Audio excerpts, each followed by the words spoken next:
All right, so one of the great things about sports is the debate amongst the guys or girls, for sure. You know, we can sit here and be like, man, I'm taking Kobe over LeBron, or I'm taking LeBron over Mike. I'm taking Dr. J over such and such. Mike Tyson would have knocked Muhammad Ali out if they fought in their primes. Floyd Mayweather is the GOAT. Sugar Ray Leonard would have knocked Floyd Mayweather out. You know, those debates, man. Tom Brady's better than Joe Montana. Jerry Rice is the greatest. Ray Lewis was better than Lawrence Taylor. Whatever. You know, that's a big part of sports is debating, you know, who you think is the best, or you debate about your favorite player. And amongst us, the fans, you know, we'll have certain biases, or just have favorite players. Or some people can have a favorite player, but be non-biased and admit that another player was greater than them.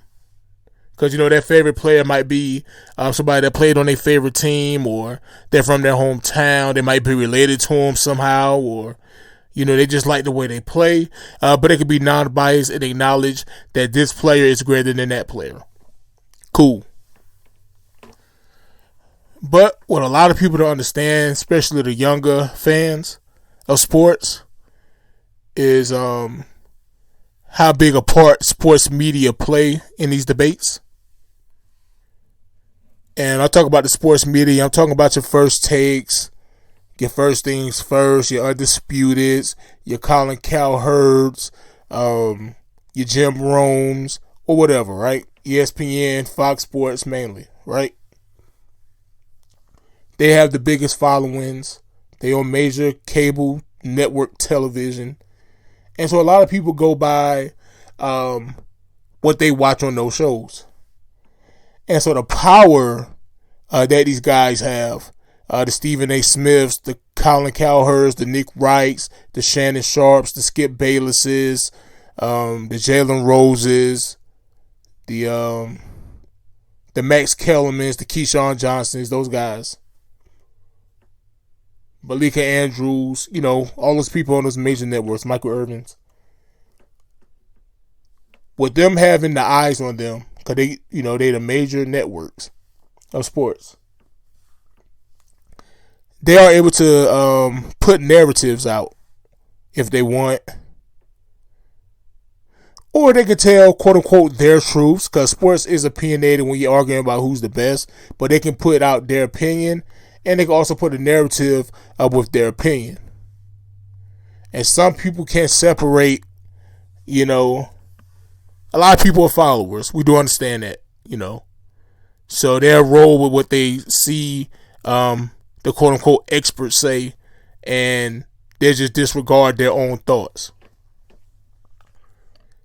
And that happens with politics as well, but we're not going to get to all that. You know, politics, the news and all that, but we're not getting on all that. So what I'm saying is the power that they have, they can put out something that's a fact about, you know, sports, about certain players or teams. They also have the power to you know, put their narrative about certain players or teams, or certain sporting events. They can put their narrative, you know, their narrative to it. And because they're the quote unquote experts, a lot of people will go with what they're saying. Especially people who wasn't young enough to watch certain athletes in their prime because they wasn't old enough or they wasn't born, you know, so they'll just roll with that. So they can put out whatever narrative they want, or they can downplay one legend to big up their favorite player or favorite athlete, or they can disregard certain information about an athlete to keep their name, to keep their legacy from going up, or from being, you know, from going down a little bit or whatever. For example, Dwayne Wade talked about how he called LeBron James after Kobe Bryant won his 5th ring when the Lakers beat the Boston Celtics in the 2010 finals. He hit up LeBron and he asked LeBron, what we gonna do? You know, he's winning all the rings. He's winning all the championships. He's dominating. We got to do something. Right? Now, what I noticed from mainstream sports media is like they didn't want to talk about that. They want to talk about Travis Kelce and Taylor Swift and all this. They didn't want to mention that. Now, a lot of people who watch sports media, they understand that there's a lot of people in the sports media who caters to LeBron James, right? Which is kind of crazy. You expect, non-bias, in the sports media, but in real life, I know not to expect that in media.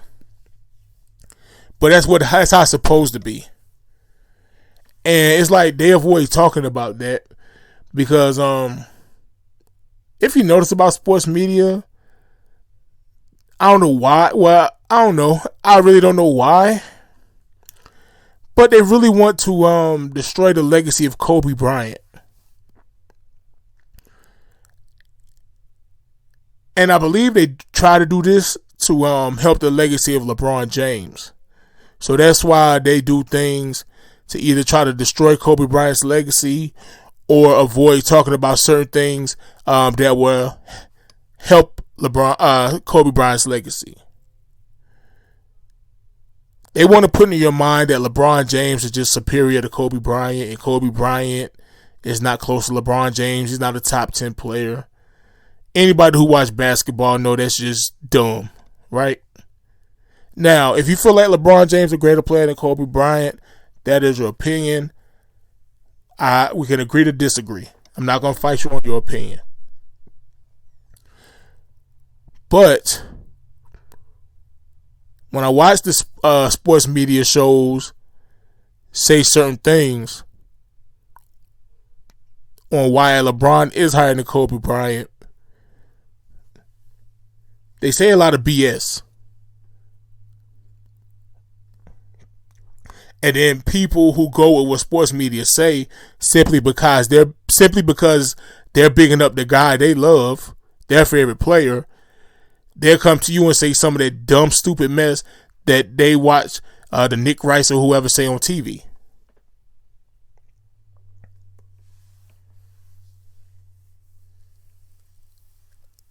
And, and they know good and well if they mention how Dwayne Wade admitted that, part of the reason why the big three, Miami Heat, Bosh, Wade, and LeBron joined up was to stop Kobe Bryant. That would make Kobe Bryant look like a bigger threat and a bigger legend than LeBron James. And they don't want that narrative to be out there, even though that's what happened according to Dwayne Wade. Now, if Dwayne Wade's lying, then he's lying. I can't call him a liar. He said that's what happened. Now, me personally, I always felt like Kobe Bryant is a greater player than LeBron James. I know LeBron got more MVPs. I don't put awards on such a pedestal like a lot of people do. Not saying that don't mean anything, but I think a lot of these MVP awards and all that is starting to get overrated a little bit. And I can explain that on another time. But it's crazy how they want to suppress information that, big ups the legacy of Kobe Bryant, a man who worked hard to earn everything he's gotten, everything he's earned in his NBA career, and they want to try to destroy that man's legacy. And what's worse is the man has passed away. He can't defend himself. It's sick. Just like with the Redeem Team documentary was out, they wasn't covering that because they don't want, this generation to respect and celebrate the legend of Kobe Bryant, who, in my opinion, is the second greatest player in NBA history. Now, if you want to say Kareem, I'm not mad. You want to say Magic, I'm not mad. If you want to say LeBron, that's cool. I just disagree. I think Kobe Bryant's the second greatest NBA player of all time behind Michael Jordan. That's my personal opinion. You want to put Wilt, whoever, that's fine. And you don't have to agree with me that he is up there. You don't. But for them not to mention what Dwayne Wade said about how they created a super team to stop Kobe Bryant, and make it so bad, Kobe Bryant, that in the Lakers, they was in the Western Conference. The Miami Heat, Dwayne Wade, Chris Bosh, LeBron James, they was in the Eastern Conference, and they still joined together to stop this dude. But they didn't want to cover that on the major network shows because that will help the legacy of Kobe Bryant, and that is something they want to destroy. The only people that have been covering it is people I've seen on YouTube. Shout out to Too Raw for Sports. Shout out to Dreamers Pro. Shout outs to Ticket TV. Shout out to the Kobe Bryant Film Room. And I'm pretty sure there's other YouTubers, but these are the guys I watch and listen to. Now, a lot of these guys shows they're way bigger than mine, of course. But I still post a link. In a pinned comment, just in case you guys just happen to not be, familiar with they shows or not subscribed. But all dope YouTube channels: Too Raw for Sports, Dreamers Pro, Ticket TV, the Kobe Bryant Film Room. Those are some of my favorite YouTube channels, and those are my go-tos when it comes to watching sports.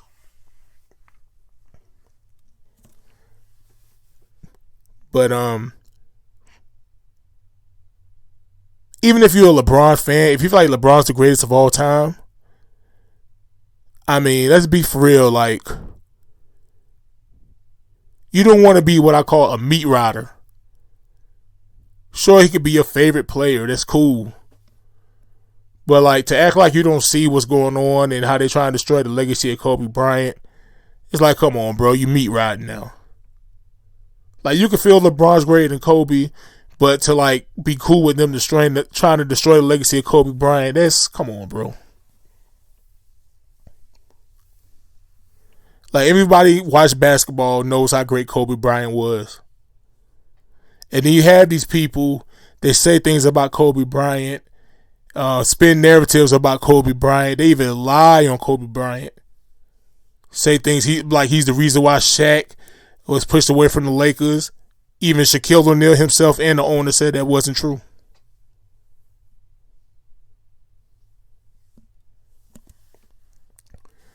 They don't want to talk about, how Kobe Bryant was called upon to save America with the Redeem Team. They ain't want to cover that at all.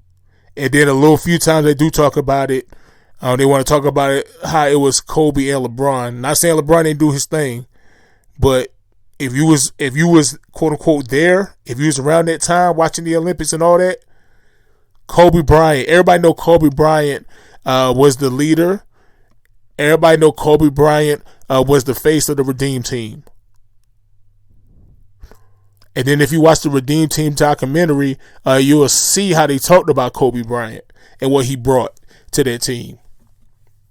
And that's why they didn't want to cover it, because they didn't want the ignorant to understand how important Kobe Bryant not only was to American basketball, but to the NBA and sports itself. They like Kobe Bryant wasn't that influential. They tried to use the fact that he had a similar game to Michael Jordan to why that's a bad thing, as if everybody didn't want to be like Mike. Everybody wanted to be like Mike. Kobe Bryant was just probably the only player that had the skills to pull it off.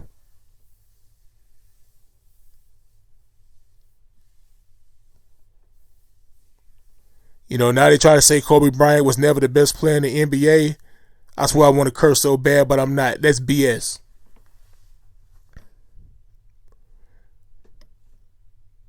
So go back to what I was talking about earlier about having talks about sports. You see the younger generation, they try to debate you about sports and they go off the narratives that sports media say today about Kobe Bryant. And it just makes you want to slap your forehead like, bro, you sound really stupid. Don't let Nick Wright have you walking around here talking like a dummy when it comes to basketball, telling you that Kobe Bryant overrated or he wasn't top 10. Like, bro, Kobe Bryant is probably the most skilled player ever in the NBA. Not saying it's not debatable, but he might be the most skilled player. Now, I still feel like Michael Jordan is the greatest player, but I also feel Kobe Bryant may be the most skilled player. And if he feels more players more skilled than Kobe Bryant, it ain't that many. I promise you that. But, I waited a few more days to see maybe the major media talk about Dwayne Wade's comment about them joining together to stop Kobe Bryant. Nope. The Kobe Bryant Film Room channel, he waited like a day or two. He made his video. So I said I'm going to wait even a little longer because I try to drop my podcast on Thursdays. So I said I'm going to wait a little longer and see what's up. Nope. They talk about Travis Kelce and Taylor Swift, though. It's like, bro, come on, man. But yeah, man, they try to suppress information that big ups Kobe Bryant, man. One of the greatest games, one of the greatest athletes of all time. And a lot of people are tired of it, man. A lot of people are tired of it. Like, I feel like even though in the YouTube streets, you got some people who say some nonsense. They'll say some narratives as well for players they like or don't like. But for the most part, if you want to hear the truthful side of sports media, you have to come to YouTube, the content creators on YouTube. Now, some of them be full of ish too now. But that sports media, that major sports media, ESPN, First Take, like, they refuse to cover certain things because they don't want certain athletes to get certain light, or they'll make excuses for certain athletes that they do like. And that's not real media. That's not real news to me. What y'all think about Dwayne Wade's comments about the Miami Heat joining together because they felt Kobe Bryant was just winning too much? And how do y'all feel about Kobe Bryant's legacy after those comments about Dwayne Wade? Tell me what y'all think in the comment section.